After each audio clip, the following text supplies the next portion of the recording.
at times. Over to Scotland, and here there will be more in the way of heavy showers this afternoon. However, sunny spells will break through, leading to a warm and humid feel. Warm spells of sunshine for Northern Ireland too, and just the risk of a few showers, but they should be mainly light in nature. Highs reaching around 17 Celsius.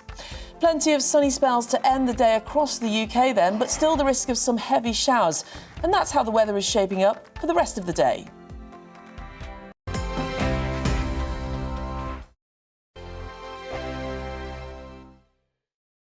Every morning from 6 o'clock, we'll wake you up with GB News Breakfast with all the stories you didn't know from the night before. So whether it's serious news, entertainment or your own views from all over our great nation, we're here to kick off your day with a smile. And the national media should be reflecting and reporting what's happening here. You will notice the northwestern accents. Whether you're with us on TV, radio or online, every morning it's breakfast from 6 a.m. Hope you can join us. On radio, they call it the drive time slot, 4 p.m. until 6 p.m.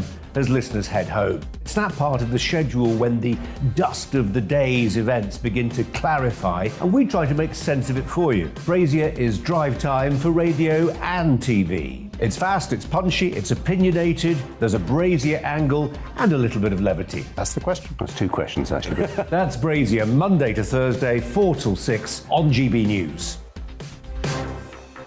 Hello, I'm Michelle Dewberry, and you can join me every weekday 6 till 7 on Jubes and Kerr. Me and my panel will get stuck right into the day's events, and I can tell you, in fact, I can warn you, expect some robust debates, some strong opinions and perspectives from both sides of the fence. It's about you at home as well. I love to read out all of your comments, or at least as many as I can. So join me, Michelle Dewberry, Monday to Friday, 6 till 7 on Jubes and Kerr.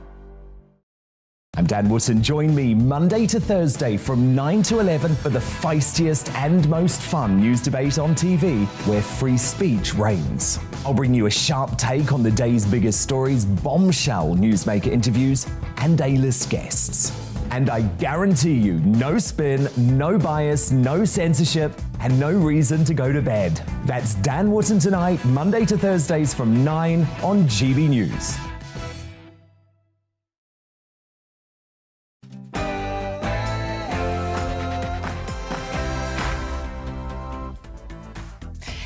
Hello and welcome. This is Real Britain with me, Emily Carver, covering for Darren Grimes on TV, DAB and online. Today we'll be talking to Peter Hitchens, Claire Fox and many, many more. But first, it's news with Miranda.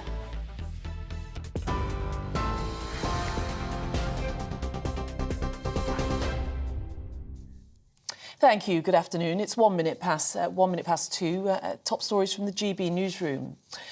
NATO's Secretary-General says Ukraine can win the war against Russia, which is not going as Moscow had planned. His comments come after Finland confirmed it will make an application to join the alliance, despite President Putin's warning that it would be a mistake. Foreign ministers from 30 member states have been meeting in Berlin today, where they've also been discussing Sweden's plans to join the alliance. Finnish President Sauli Niinistö described it as an historic moment. We have been talking here in Finland at least 30 years about NATO membership. When we talk about security, even if it's not that visible in daily life, it has a huge impact in our minds. And that makes this decision also historic. Russia's offensive in the Donbass region has lost momentum and fallen behind schedule. That's according to British military intelligence. It's as President Zelensky says Ukraine's counter-offensive has forced Russian troops to retreat from some areas of Kharkiv in the northeast of the country. The region's governor says ground has also been made near the Russian-held town of Izium, where Moscow's forces have been trying to fight their way south. The Prime Minister will urge Northern Ireland's politicians to get back to work after the DUP blocked the election of a Speaker in the Stormont Assembly. Boris Johnson will travel to Belfast tomorrow for a series of crisis talks. Government sources say he'll use a series of private meetings to say parties must come together if problems with the protocol are to be fixed. Nearly 8,000 people have crossed the Channel and entered the UK this year. The latest Ministry of Defence figures show 13 boats carrying 167 people were intercepted yesterday. The Home Office is warning asylum seekers they could be flown to Rwanda under its new resettlement scheme, with flights expected to start in the coming months. NHS prescription charges in England will be frozen for the first time in 12 years to help ease the cost of living crisis. Health Secretary Sajid Javid says the charges, which normally rise in line with inflation, will be held this year to put money back in people's pockets. The Health Department says the freeze will save people £17 million. The FBI is trying to determine whether a mass shooting in the US state of New York was a hate crime. An 18-year-old appeared in court after 10 people were killed at a supermarket in a predominantly black neighbourhood. Authorities say the suspect was armed with an assault-style rifle and drove to Buffalo from his home several hours away to launch the attack, which he allegedly broadcast in real time on social media. District Attorney John Flynn spoke outside the court. The individual has been arraigned on murder in the first degree, which is the highest murder charge in New York State. Carries with it a sentence of life without parole, the highest punishment we have in New York State. A felony hearing will now take place in 5 days, and then the investigation continues. So we have taken the appropriate steps right now to get him behind bars. Former Australia cricket all-rounder Andrew Symonds has died in a car crash. Police are investigating the single-vehicle accident in Queensland, which happened last night. The 46-year-old played 26 tests, 198 one-day internationals, and won the World Cup in 2003 and 2007. The Prime Minister has praised Ukraine after winning the Eurovision Song Contest. Boris Johnson described the result as a reflection of talent, which also showed unwavering support for the country's fight for freedom. Folk rap group Kalush Orchestra performed Stefania, which topped the poll, while the UK's Sam Ryder finished second with his pop song, Spaceman. And a British mountaineer has successfully completed his record-breaking 16th summit of Mount Everest. 48-year-old Kenton Cool reached the summit overnight, marking the highest number of climbs by any non-Sherpa. In his previous trips, he's been a guide to other well-known mountaineers, including Sir Ranulph Fiennes and broadcaster Ben Fogle. Well, you're up to date. This is GB News. We'll bring you more news as it happens. Now back to Real Britain with Emily Carver.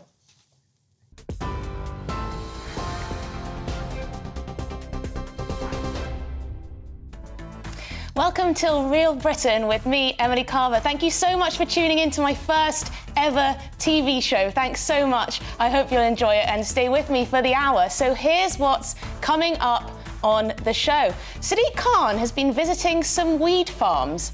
Peter Hitchens will tell us why he thinks the Labour mayor will ruin London if he legalises cannabis, and why it's high time for an even tougher drug policy. But do Brits agree? The polls suggest we don't.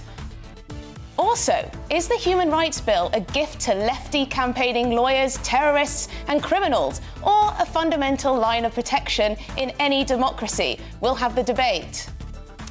And Baroness Claire Fox will join me to explain the new Brexit Freedoms Bill and why the UK still hasn't got rid of the mountain of EU law we all live under more than 5 years after Brexit.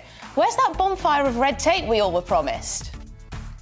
That's what we're talking about for the next hour. I'd love to know your thoughts. Please do get in touch on my first ever show here at GB News. Tweet me at GB News, or you can email me on gbviews@gbnews.uk. Remember, you can watch us online too on YouTube, so have a look over there. And don't forget Facebook. You'll find lots of brilliant content on the GB News page. Thank you very much for joining me. Let's have some fun.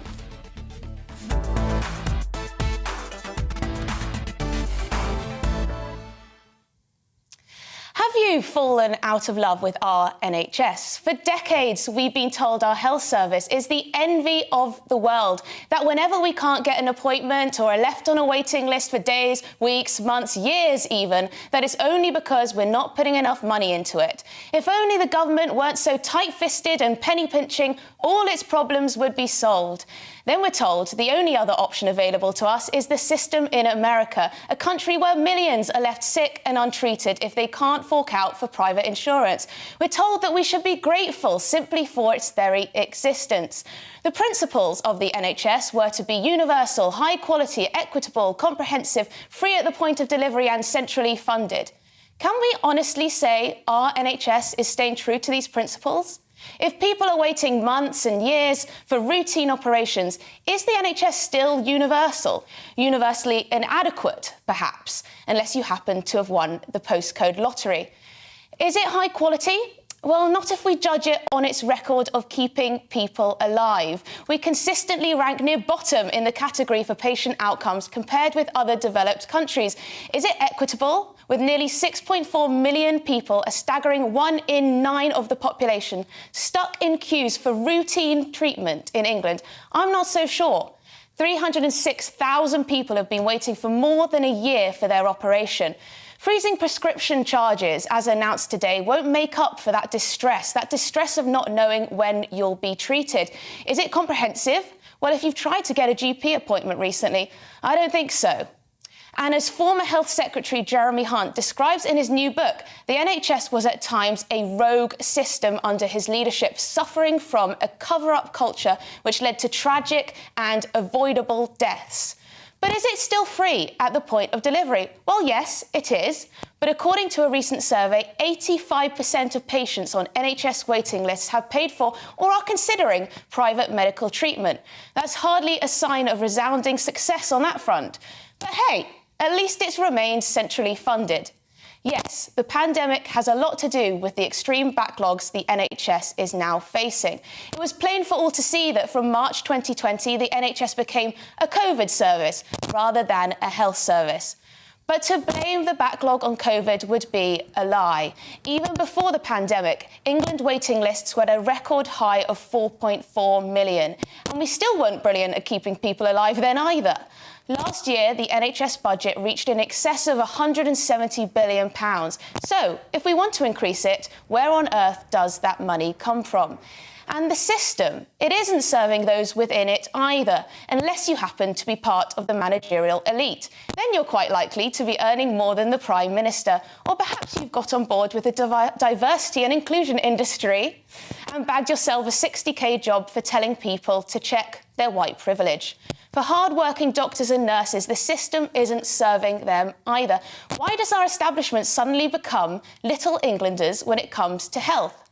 Some on the left may like to pretend that it's a binary choice between the NHS or the evil US system. It's not. There's a whole wide world out there. Switzerland, Belgium, the Netherlands, Germany and Israel all achieve universal access to high-quality healthcare, but they do this through a social health insurance model. We've now got the highest tax burden since Clement Attlee's socialist post-war government. It was reported today that 2.5 million more taxpayers will be dragged kicking and screaming into the top 2 tax rates by the next election. At the same time, we're facing the biggest squeeze in our living standards since 1956. Sure, we could continue to pour record amounts of money into the NHS. It might even improve things a bit. But patients and those working in the NHS deserve more than cash. It's time for an honest conversation about how we can make the NHS fit for purpose. What's more important, tell me, protecting the NHS as a sacred cow or saving lives?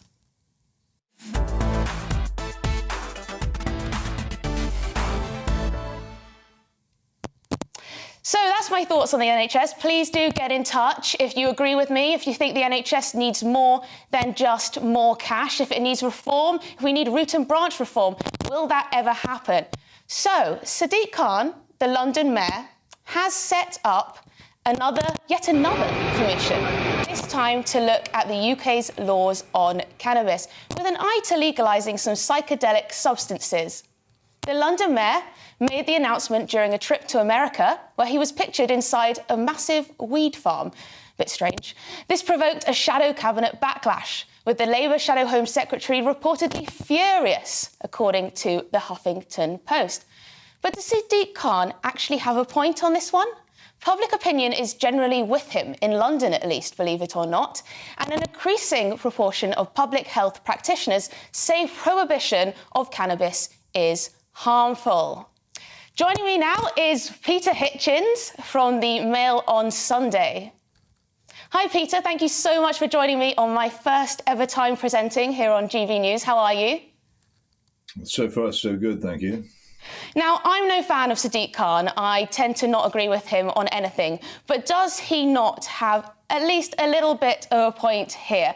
You know, shouldn't we look at decriminalising cannabis? Walking around London, it seems it's pretty much legal anyway. Well, isn't that the point? People are claiming that there's some hideously cruel form of prohibition blanketing the country, when in fact everybody who knows anything about this knows perfectly well marijuana has been a decriminalised drug for decades. The police cannot be bothered to actually arrest or prosecute, and the courts can't be bothered to convict or sentence anybody caught in possession of marijuana. It's very rare that anything serious happens to anybody who does that, and it's very rare that anything happens at all when, in fact, the maximum prison sentence is 5 years, and accompanied by an unlimited fine, which is, as far as the Acts of Parliament, 1971 Misuse of Drugs Act is concerned, makes it quite a serious offence. The fascinating thing is that in almost all Western countries now, the same policy has been adopted in one form or another. The pretense that marijuana is a medicine, the legalization state by state in the United States and in various other North American countries, and the claims made by the legalizers all turn out to be completely untrue. The principal one being that legalizing takes it out of the hands of gangsters. In fact, the gangsters continue to operate in parallel with the legalized establishments. Peter, clearly people enjoy using cannabis for one reason or another, and I accept that there are health implications for that. It can lead to, you know, some types of psychological problems for some people and can lead to mental health issues. But is going after cannabis really a good use of our police's time, those resources? You know, I saw yesterday that, or today actually, you know, a 21-year-old NHS healthcare support worker, she's been jailed for taking a bit of cocaine into a music festival. Is that proportionate? Is this what our police should be spending their time cracking down on? Well, I'm not going to comment on any individual case until I know the details of it, and you also mentioned that was cocaine. But there has been a brilliant public relations campaign being carried out on behalf of marijuana for now more than half a century, claiming that it is a soft and largely harmless drug, when it isn't at all. What's increasingly been emerging, and the evidence for this in terms of correlation is immensely powerful. Asked particularly Professor Sir Robin Murray of the Maudsley Hospital in London about this, the correlation between the use of marijuana and severe lifelong mental illness is extremely alarming. We haven't got a causal link yet, but I think it would be most unwise to imagine that the correlation didn't mean anything. This is an extremely dangerous drug, and the things which it does to people can't be cured. They ruin families. Peter, we've only got a couple of minutes. Why do you think? Can I finish the sentence? Why do you think Sadiq Khan is doing this? Is this just to get the sort of youth? Him. There is a problem with many people in public life that they think they'll make themselves popular by advocating this very dangerous policy. There are two other problems. One is that there has been for some years a multi-billionaire-backed international campaign for legalization, which has captured the minds of many people. Huge amounts of money are there to be made. They can pretty much replace big tobacco as the most evil lobby in the world if they succeed in getting what they want, say making profits out of good thing. You know, we need money. If cannabis was a regulated industry, we could bring billions into the Treasury's coffers. Would that not be a good thing? People are always going to want to smoke cannabis. Prohibition doesn't work, does it, when it comes to alcohol and tobacco? So why would it work in this case? Do I get to finish any point that I make? I mean, it's like being on the BBC here. If I'm pretty much not allowed on the BBC, but if I am, I get the same stream of pro-marijuana propaganda put to me as if it were fact. Can I finish a point, or are you just going to Yes, of course. Please go ahead, Peter. If you're going to do that, then I've got many other things I'd prefer to do than be talked over with pro-marijuana propaganda. I was just explaining that there was a powerful lobby in favour of legalisation, comparable to big tobacco, in its cynicism, which has huge influence over people. Also, many foolish politicians believe that if they legalize marijuana, they can then make a great deal of tax revenue out of it. As Canada and several American states have shown, this isn't actually true, because in parallel with the legal sale of marijuana, illegal sales continue, and people avoid the tax. And this is and you talk about prohibition, which is exactly the word which the marijuana legalizers want you to use, and they've been working on you for years to get you to use it. There is no prohibition in the country. We've discussed that. London stinks from end to end and side to side of marijuana because there is no prohibition. It's a nonsense to claim that the police enforce this law. Where it is enforced, and there are two notable free democratic law-governed countries where it is enforced, let's say South Korea and Japan, the use of marijuana is much lower, and therefore the damage that it does is much lower. It's perfectly practicable for free countries to restrain the use of this drug. We used to do it before we fell victim to the legalization campaigners back in the 60s, and it could easily be restored. But nobody, that case is never made. I've asked Sadiq Khan's office to give me the names of the people on his supposed commission, and if there's anyone on it who's going to be against legalization, no reply. I don't know whether Thank you, Peter. We're going to have to wrap up there. Thank you so much for helping us cut through the haze there. I think I'm a little bit more of a liberal when it comes to this than you. I think we can't stop people from smoking cannabis. I think it might be a fool's game, but who knows? Thanks. Thank you very much, Peter Hitchens, for joining me. Right, plenty more to come this afternoon on Real Britain. Next up, is it time to start fracking? We'll have this debate after a group of MPs launched a new push to frack the UK in today's papers. But first, let's have a look at the weather.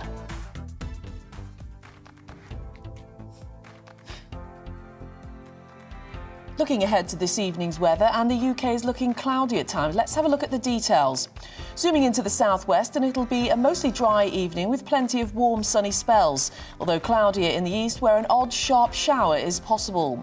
The southeast will be rather cloudy and feel warm and muggy. There'll be a few showers with further heavy, thundery ones arriving from the south. South Wales will be cloudy with outbreaks of showery rain turning heavy at times. It'll feel rather muggy with some hill fog likely.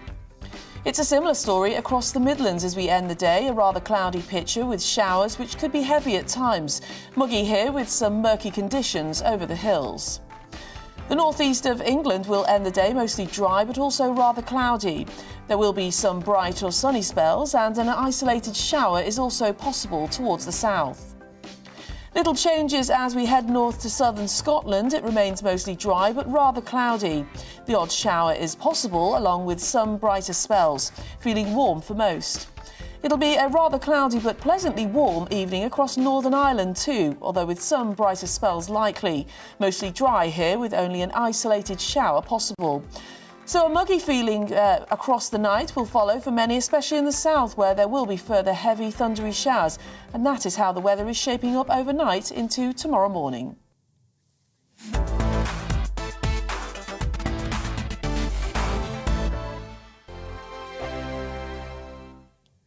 Every morning from 6 o'clock, we'll wake you up with GB News Breakfast with all the stories you didn't know from the night before. So whether it's serious news, entertainment, or your own views from all over our great nation, we're here to kick off your day with a smile. The national media should be reflecting and reporting what's happening here. You will notice the northwestern accents.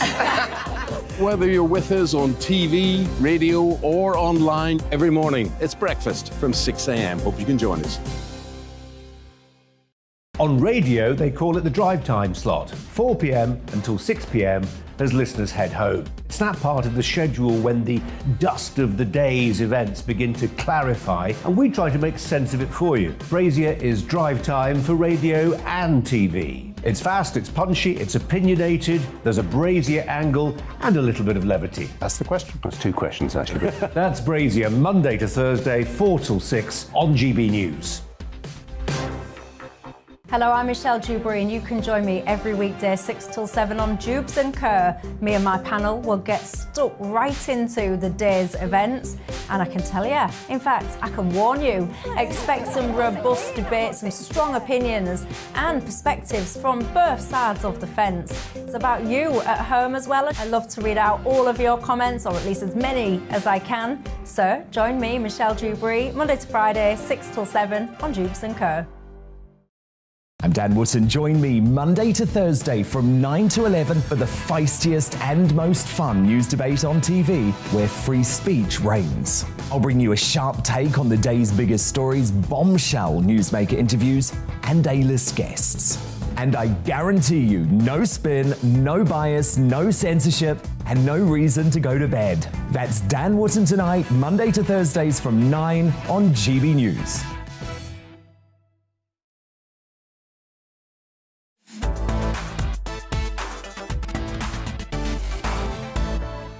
Join me, Anaya Falarin Iman, for the discussion every Sunday at 3 p.m. here. From big ideas to questions shaping the public conversation, we tackle the moral, cultural and political implications of news stories. We need to share this conversation democratically. It has become so toxic, this debate. They relish this kind of discourse. From fascinating guests to challenging ideas, you won't want to miss it. The discussion every Sunday at 3 p.m. here, GB News.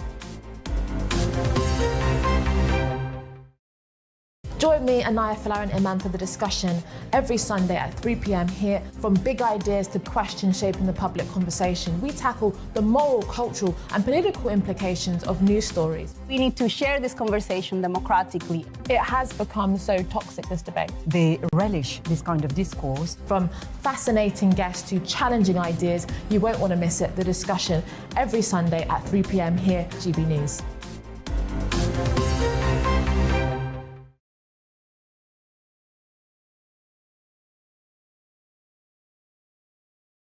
News. Now it's time for our Culture Raw segment, where we debate a hot topic in the news.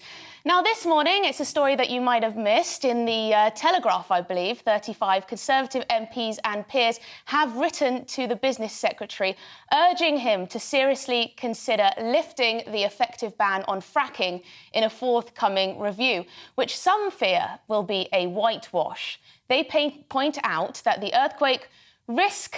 The reason the ban was brought in from fracking is no worse than coal mining, and argue we should increase Britain's homegrown energy supply. But is Middle England ready for new drilling rigs in the countryside? And what about the government's net zero pledges? Joining me now is Harry Wilkinson from Net Zero Watch and Kenny Alexander, a green campaigner and former oil industry worker. Thank you both for joining me. So, William, good afternoon. Is this review going to be a whitewash? Well, I think that's what we're slightly concerned about. What's been seen with this letter is the MPs appear to be concerned that the way that some of these questions are framed may be to actually limit the likelihood of the moratorium being lifted, because there's already a wealth of evidence to suggest that fracking can happen safely. There's been close to 2 million wells drilled in the United States, and that has happened almost entirely without incident. So we know that this technique can happen safely. So the question is, why hasn't the government taken on board that information before? And so why are they looking for new evidence when the evidence is actually already there? Kenny, what a fine plaited beard you have there going on. You're looking great. Thank you for coming on the show. You know, fracking, it seems pretty safe to me. You know, I've heard people talk about how, you know, the risks are the same, the tremor risks are the same as, you know, a falling ladder or something like this. Why haven't we just gone ahead with this? Don't we have a moral duty to increase our gas supply? Emily, first of all, thank you for having me on the show. And look, let's not confuse fracking gas with energy. Could we separate these two words? I know it's marketing from your good selves to link energy and burning fossil fuels together, but we're talking about burning fossil fuels here. We're talking about creating CO2. Now, your colleague here that you've got on the show, obviously, we're about economy here. This is about making money. meanwhile making this money is destroying the climate. Now, I'm a spokesperson for Just Stop Oil. Obviously, I'm saying that we should have no more burning of fossil fuels. Opening up fracking is absolutely madness. Kenny, Now, what happened? we You already obviously do frack. worked for We an already oil do firm frack in the before. North What Sea. happened? Did you know that? Where did you change your mind? Yeah, well, I'm an outdoors enthusiast. Anybody that likes to run outdoors, ski outdoors, swim in the sea, for example, I really want to visit the Great Barrier Reef before you people destroy it, which will happen before 2050. So I'd like to go there and see it, but I can't fly, can I? Because that creates emissions. So you've got to change. We all have to change. This is the time to change. The international community have told us we have to stop burning fossil fuels. Yeah, and we have to stop Harry, now. on that point, the government has these net zero pledges. Is not bringing back drilling and whatnot, is that not moving us, back in time? Are we not destroying our climate targets in that way? How can we possibly reach these net zero targets if we keep drilling fossil fuels out of the ground? Well, net zero is certainly a very ambitious objective. Whether it's possible or not is something that's open for debate. But actually, even considering net zero, there will still be a need for gas. The Committee on Climate Change has produced various forecasts which suggest that even as we increase our use of renewables and other technologies, we will still need a huge amount of gas. We have to remember that actually oil and gas produce the vast majority of our energy needs at the present moment. So whether we like oil and gas or not, we will still need to be using them for a long way into the future. So this is a question, do we want expensive LNG from Qatar, potentially Russia, the United States, which will have been fracked anyway in the case of the United States, or do we actually want gas that's produced right here in the UK? We can actually reduce the emissions producing the gas here compared to transporting that gas from elsewhere. So this isn't necessarily something that's out of line with the climate targets. And actually, if we do close down investment in oil and gas, what we will see is prices rise. We will see this terrible energy crisis get worse. And so Kenny, this is a sorry, case of, sorry to stop do we you want there, to Harry, stop but the terrible Kenny, isn't that crisis a very that people good are suffering? point? If we need to get our gas from somewhere, we can't suddenly live without gas to heat our homes and whatnot. What are we going to do in this transition phase towards a greener economy? There's not some switch that we can click and then suddenly we're in this green utopia. Yeah. Okay. Thanks for asking, Emily. Right. I live within a mile and a half of a refinery that brings in 150,000 barrels of North Sea oil a day. Also brings in some gas. And the owner of that refinery is one guy, he's Britain's richest person. He's a multi-billionaire. He lives in Monaco to save him tax money. You probably know him. As a matter of fact, you've probably done some work for him because basically these people are who run the country. And yes, 150,000 barrels a day of oil and gas comes into my local community. Does it lower my heating bill? Is the fuel any cheaper around the corner? No, it's not. This is not Norway I'm living in. I'm in Scotland. I'm Scottish, and it doesn't bring any benefit to my community having all of this oil on our doorstep. Our energy bills are going through the roof. Our petrol's... My son gets it cheaper in Germany. So at this moment in time, they are planning...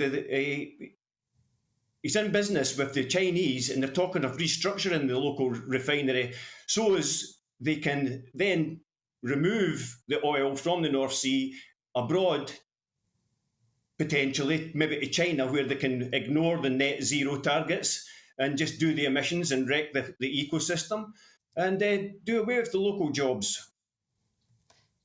Thank you so much both for joining us today. Thank you very much. That was very interesting to hear both sides. I think I'm still in favour of fracking. That was Harry Wilkinson from Net Zero Watch and Kenny Alexander, a Green campaigner.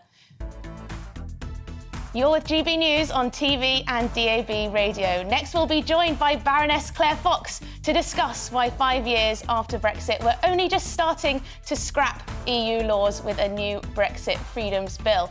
Which ones should we ditch first? Now it's time for a check on the news headlines.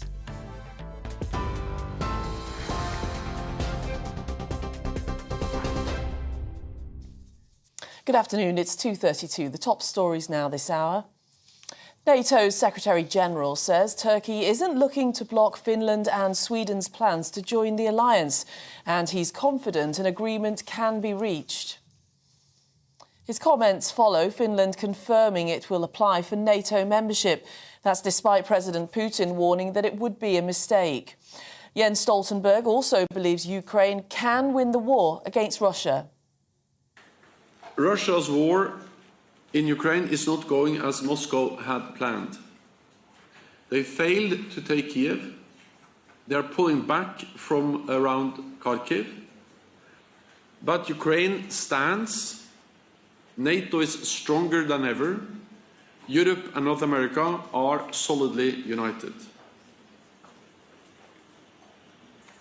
Ukraine can win this war. The Prime Minister will urge Northern Ireland's politicians to get back to work after the DUP blocked the election of a Speaker in the Stormont Assembly. Boris Johnson will travel to Belfast tomorrow for crisis talks, where he'll say parties must come together now if problems with the protocol are to be fixed. Nearly 8,000 people have crossed the Channel and entered the UK this year. The latest Ministry of Defence figures show 13 boats carrying 167 people were intercepted yesterday. The Home Office is warning asylum seekers they could be flown to Rwanda under its new resettlement scheme, with flights expected to start in the coming months. And British mountaineer Kenton Cool has successfully completed his record-breaking 16th summit of Mount Everest. The 48-year-old reached the summit overnight, marking the highest number of climbs by a non-Sherpa. Well, on TV, online and DAB Plus radio. This is GB News. We'll be back to Real Britain with Emily Carver in just a moment.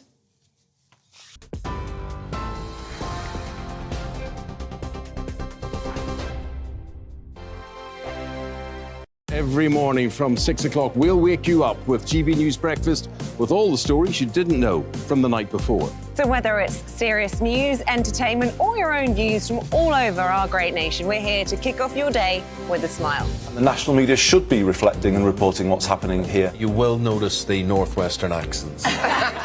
Whether you're with us on TV, radio, or online, every morning, it's breakfast from 6 a.m. Hope you can join us. On radio, they call it the drive time slot, 4 p.m. until 6 p.m. as listeners head home. It's that part of the schedule when the dust of the day's events begin to clarify, and we try to make sense of it for you. Brazier is drive time for radio and TV. It's fast, it's punchy, it's opinionated, there's a Brazier angle, and a little bit of levity. That's the question. That's two questions, actually. That's Brazier, Monday to Thursday, 4 till 6 on GB News. Hello, I'm Michelle Dewberry, and you can join me every weekday 6 till 7 on Jubes and Kerr. Me and my panel will get stuck right into the day's events, and I can tell you, in fact, I can warn you, expect some robust debate, some strong opinions and perspectives from both sides of the fence. It's about you at home as well. I love to read out all of your comments, or at least as many as I can. So join me, Michelle Dewberry, Monday to Friday, 6 till 7 on Jubes and Kerr. I'm Dan Wootton. Join me Monday to Thursday from 9 to 11 for the feistiest and most fun news debate on TV, where free speech reigns. I'll bring you a sharp take on the day's biggest stories, bombshell newsmaker interviews, and A-list guests. And I guarantee you, no spin, no bias, no censorship, and no reason to go to bed. That's Dan Wootton tonight, Monday to Thursdays from 9 on GB News.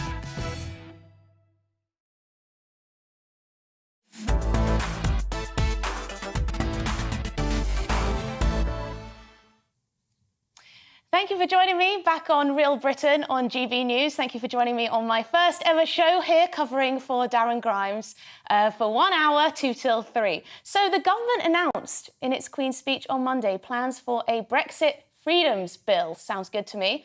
Apparently, it will help to finally liberate British society and economy from the thousands of bits of EU law that were put into UK law when we left the EU. Brexiteers have been arguing for a good while that the full benefits of Brexit have not yet been realised 5 years after the divorce, because we still live by and follow so much EU law. Joining me now is Baroness of Buckley, Claire Fox. Hi, Claire. Thank you so much for joining me. How are you? I'm very well. Look, congratulations on your first presenting job. You're doing amazing good work. I'd be useless, but you're great. Thank you. I've already managed to annoy Peter Hitchens. Apparently, I was butting in on him, which I didn't mean to do, but, you know, I couldn't hear him very well, so hopefully he won't hold it against me. But what is this Brexit Freedoms Bill? Do you think it's an all-round good thing? Do you think it's going to lead to this bonfire of red tape that we all were promised?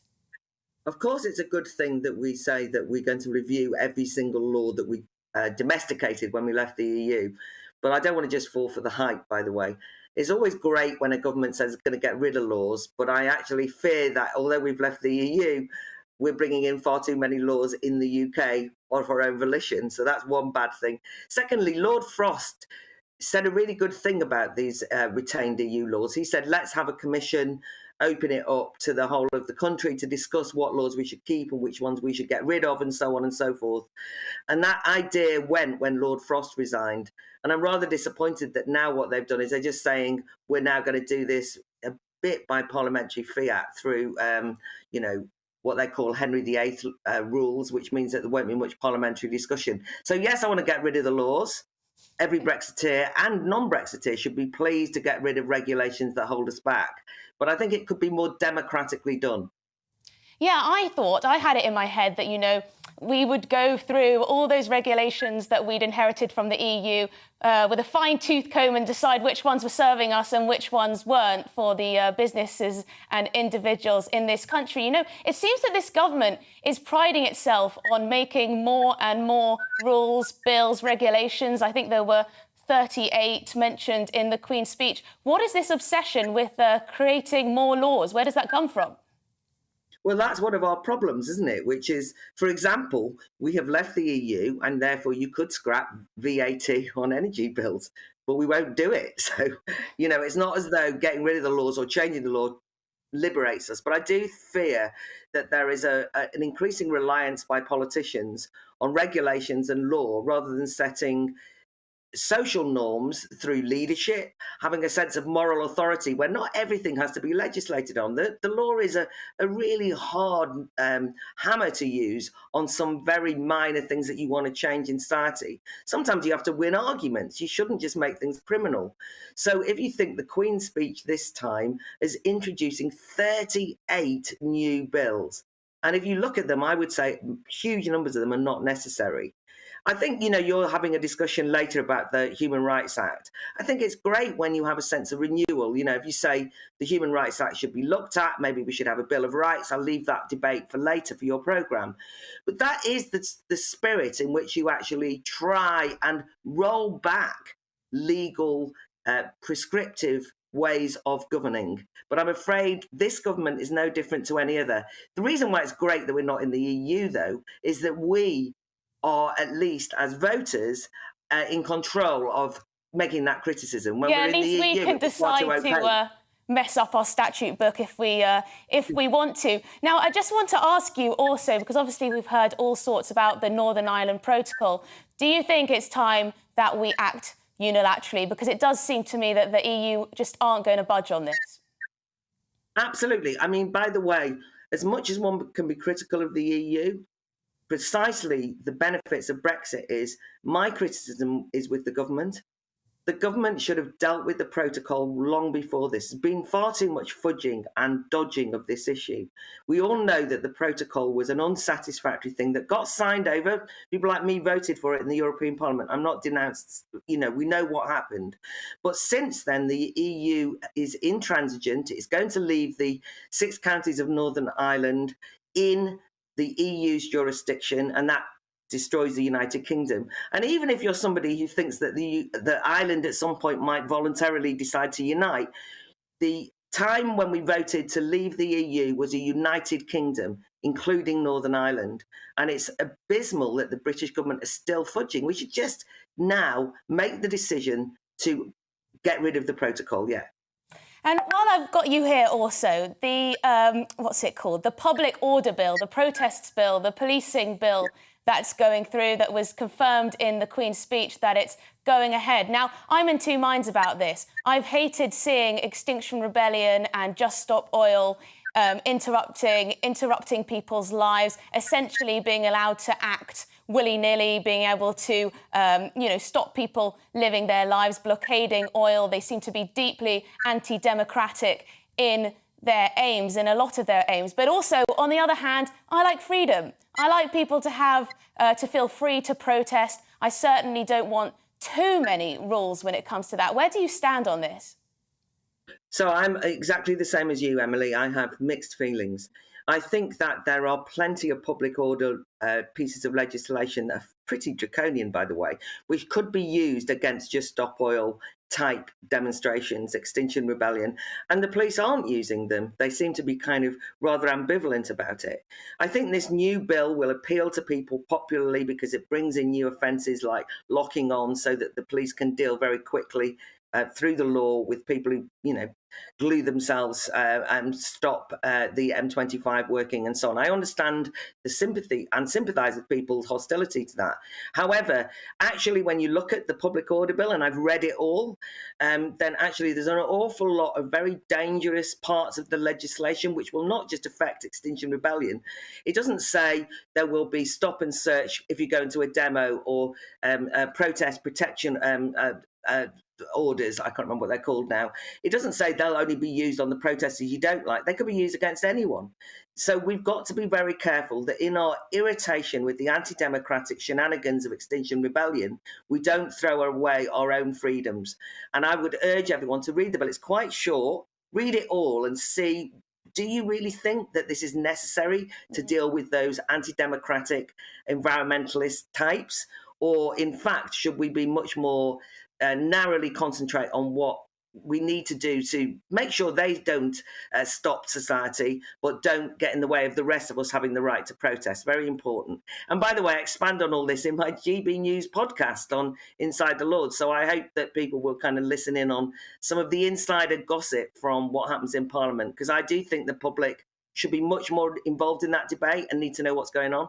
Yeah, I've seen your podcast is out. I think it's had many views already. It's good to get your inside scoop from the Lords. I think you're one of the very few freedom-loving peers, at least that I hear about or hear from.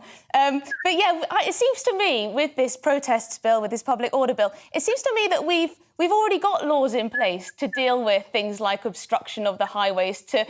Blockading an oil refinery obviously is already against the law, but this incessant sort of always we're trying to bring in more rules and regulations, and I can't help but think it's so that the government looks like it's doing something, so that they can have headlines saying they're cracking down and they can, get their Tory support, of course. And that's exactly what you started off with this Brexit freedom bill. I mean, God, I want Brexit freedom bill. I want to tear up a lot of laws, although I think we should be looking at the laws that the UK government's made as well. But I do feel as though it's very irresponsible for any government to use legislation to effectively virtue signal, to send out, messages, we're going to be tough on Extinction Rebellion. Well, you could have been tough on them. Why aren't you being tough on them? You don't need this bill. Similarly, with the Brexit freedom bill, actually, you could have got rid of a lot of these rules and regulations if you'd wanted to, and you should be having an open debate about it. But instead, it becomes a headline. And then it just, in a way, it makes a mockery of the way the law should be used, which is in a very limited and proportionate way. Because remember, you can criminalise people through law. Yes, if the only way we've got to say to somebody we disapprove of your actions is to make them a criminal, then we've given up on morality. If the only way we've got to tell somebody that we agree with what they say is to kind of endorse them through the law, for example, saying we're going to make free speech, we're codifying it in the law. Well, we shouldn't need to do that. Free speech should be the bedrock of any democratic society. And you shouldn't need to have to, as it were, ban censorship at universities to establish... These are all cultural changes that we need to make in our culture, in our society. I'm not sure how much the law can actually make these things change, really, if we do want to criminalise absolutely everything. Well, if we don't want to criminalise absolutely everything. Thank you so much, Claire. If people want to hear more from Claire, then do check out that podcast. It's on YouTube and I think on podcast outlets, wherever you can find it. Thanks so much, Claire, for joining me. So, the next segment, I love Claire Fox, the next segment is called Back to Basics, and the aim is for us to explain a topic in the news that you might have recently come across, but perhaps not fully got your head around. Not to say that you can't get your head around complex things, but, you know, we're here to help if you haven't got your head around this one. There were plans in the Queen's speech to replace it with a so-called British Bill of Rights. For years, critics have complained that the Act, which was introduced by the lovely Tony Blair, has made the deportation of illegal immigrants difficult and offered protection to some criminals and terrorists. Others say the consequences of ditching the Human Rights Act will be dire. So, let's get back to basics. What is the Human Rights Act? Joining me now is barrister and legal commentator Francis Hoare. Hello, thank you for joining me. How are you? Hello there. Thanks for having me on. Thank you for having me on my. Thank you for having me. Thank you for coming on my first ever show here on GB News. So, you know, lefty lawyers, it's often argued that this bill is used to push undemocratic political ends to, you know, keep people who have committed crimes in this country when otherwise they could be deported. Is that a real problem?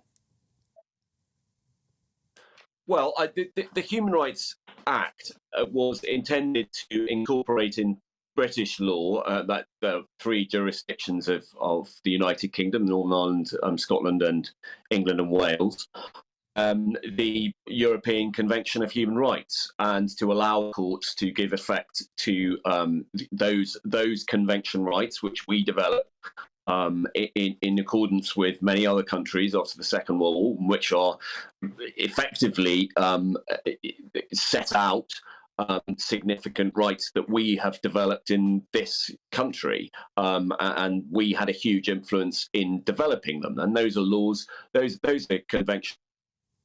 People, I think, across the spectrum will have very little difficulty with.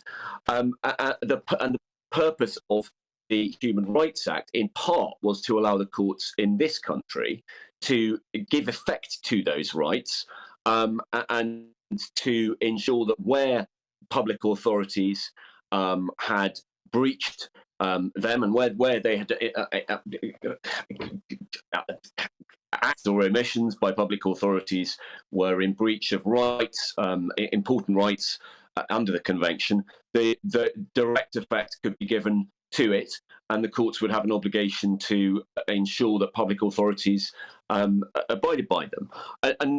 Another part of the Human Rights Act was to ensure that was to give the courts the right to declare where, first of all, where acts of Parliament are incompatible with the European Convention of Human Rights, and secondly, to strike down secondary legislation, that is to say, regulations, and an example of that recently have been regulations under the Public Health Act. Francis, your line is breaking up a little bit. I'm really sorry, but we're going to have to move on to the segment. Thank you so much for joining me on Real Britain. I'm really sorry about that sound there. It wasn't very good, was it? At all. That was Francis Hoare, of course. So now it's Campus Clash. This is the time when we speak to two young people about an issue affecting their generation. This week, it's housing and the cost of living crisis. Lots of people said the Queen's speech did nothing for young people. It did nothing for the housing crisis, which is making it very difficult for people to get on the housing ladder and to rent at a reasonable price. So are today's young people hard done by? Having to work for decades to afford a house, and with families unable to live on one income like their parents did, perhaps? Or are they in fact quite privileged, wining and dining, flying off on holiday and living far more comfortably by and large than previous generations did? Joining me now are politics students Nina Skinner and Jude Lavos. Thank you so much for joining me, guys. Nina, what do you think? Do you think young people are a little bit hard done by at the moment? You know, housing is through the roof, the cost of student fees seems to always be getting bigger and bigger, more and more money spent on getting a degree. Do you think the Queen's speech didn't do enough for young people? Well, first I want to acknowledge the problems that do exist. There is a major problem with insufficient supply, and the rate of the housing price increase is dramatic. However, I don't think it's fair to say that the Queen's speech did nothing for young people. In the social housing sector, there have been promises of new powers given to the regulator to ensure that quality is sufficient. And in the private sector, they're introducing the Decent Home Standard, which is a legally binding requirement on private landlords to provide housing at a decent quality. So I don't think it's fair to say that nothing is being done for young people. Jude, do you look to Sadiq Khan for some of your policy suggestions, perhaps? He's been saying that rent controls are a winner in London and that we should look at implementing them in the capital. What do you make of that? Do you think that's a good idea? I think rent controls are a good idea, but they're not a solution to the entire problem. You know, millennials are spending about a quarter of their net earnings on rent when the people in the 80s would have been spending about 10%. So there's a problem with the prices that they're being faced with. I think a rent control would help, but would it go a full way to fix the problem? Of course not. It's a good start, but there is a huge problem with, you know, record low home owning, record high prices, the cost of living crisis, and I think the government's failure to address any of these properly is sort of showing in young people when they're trying to buy their first home. Nina, I worry about this idea of rent controls getting more and more popular among young people. I think there was a poll out recently that showed that 80% of people, or 75%, a large amount of people in the capital think that rent controls are a good idea. And, you know, I've done my research in this topic and I've found that nowhere have they improved affordability and supply, because essentially you just have fewer landlords on the market, less supply. Surely the big issue here is planning reform. We need more houses built. Absolutely, Emily, I agree with you 100%. All the evidence from the US where rent controls have been implemented relatively recently shows exactly that private buy-to-let landlords will, you know, sell up to owner-occupiers, which may help young people buy houses and that there are slightly more houses on the market, but it won't help people, you know, who are first moving out of their parents' house, people with, you know, less income who realistically have to be renting. Planning reform, also, you've definitely mentioned. I was personally disappointed by the Queen's speech in that I don't think that enough was done. But if any government is going to help us on the issue of planning reform, it's going to be a Conservative government, which has a, albeit somewhat vague and watered down, ideological commitment to deregulation. Jude, do you think, this is a little bit of a tricky question perhaps, do you think young people are a little bit entitled? You know, I speak to my parents and they tell me that when they had a mortgage, their interest rates were 15%, you know, they didn't go on holidays, they didn't go out for meals like young people do quite a lot of. Do you think that there's a tendency for some young people to moan a bit too much? I completely disagree. If you look at the average house price compared to salary 20 years ago, if you look at the average salary, house prices are about 4 times that for the average house and the average salary. Now it's about 8 times that. So you've had an almost double in price in the housing market, but wages haven't followed. So of course, young people go out to eat and, you know, buy these luxuries that they like to enjoy. But if we, you know, didn't do those things, it wouldn't mean we'd suddenly be able to magically afford a house. There's still a huge problem where houses are becoming increasingly unaffordable and wages aren't following. Just sorry though, we just got a short moment left. Nina, just a last word to you. What would you have liked to see in the Queen's speech that would have really made a good impact for young people? Well, I would have liked to see a massive commitment to roll back the Greenbelt. We have areas that are 10 miles from city centres which you're not allowed to build on because there's a derelict petrol station. It makes absolutely no sense, and that's the only way that we're going to build new houses. Thank you very much, both of you, for joining me. Really appreciate you giving up your time on a Sunday afternoon. Thanks a lot. That was politics students Nina Skinner and Jude Lavos, weren't they? Great. I thought they were great.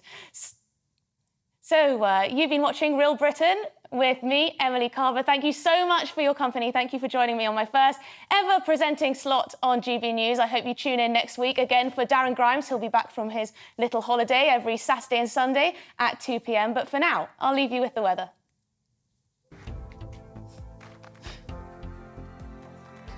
Looking ahead to this evening's weather, and the UK is looking cloudy at times. Let's have a look at the details.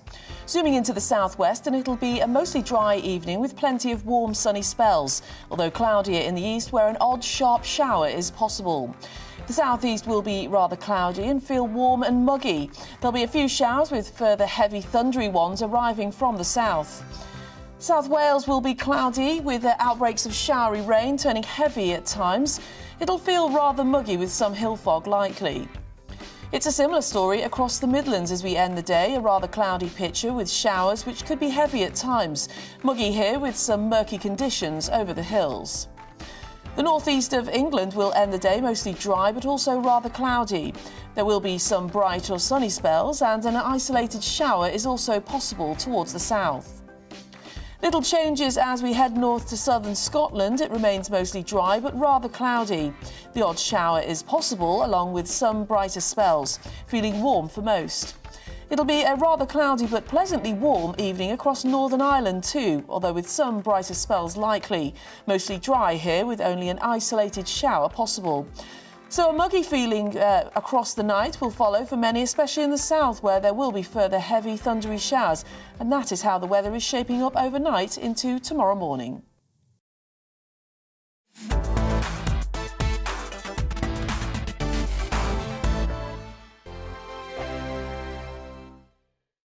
Every morning from 6 o'clock, we'll wake you up with GB News Breakfast with all the stories you didn't know from the night before. So whether it's serious news, entertainment, or your own views from all over our great nation, we're here to kick off your day with a smile. And the national media should be reflecting and reporting what's happening here. You will notice the northwestern accents. Whether you're with us on TV, radio, or online, every morning, it's breakfast from 6 a.m. Hope you can join us. On radio, they call it the drive time slot, 4 p.m. until 6 p.m.